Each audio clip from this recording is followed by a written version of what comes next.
Meie seas elab palju usklikke inimesi. Õigupoolest usub ju igaüks ikka midagi või kedagi. Usk on sügavalt isiklik asi. Usk ei mõjuta seda, kuidas inimene oma tööga toime tuleb. Seepärast ongi olemas reegel, et usu tõttu ei tohi kedagi töölt kõrvale jätta.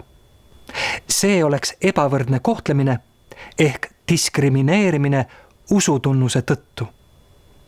Vaatame, kuidas Ainura endale töö leidis. Ainura on islamiusuline. Ta soovib saada tööd klienditeenindajana ühes suures poes.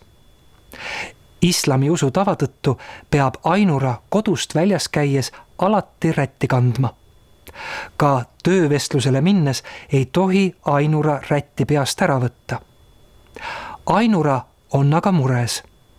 Ta kardab, et tööandjale ei meeldi tema usk. Ainura oleks hädas, kui tööandja ei lubaks tal tööl viibides rätti kanda. Ainura otsustab siiski töövestlusele minna. Vestlus polegi nii raske. Õnneks tööandja teab, et usk on iga inimese isiklik asi. Tööandja küsib Ainuralt ainult seda, kas Ainura võib vajaduse korral kanda rätiku peal veel poetöötaja kaitsemütsi. Ainura ütleb, et seda võib ta teha küll. Ainura võetaksegi tööle.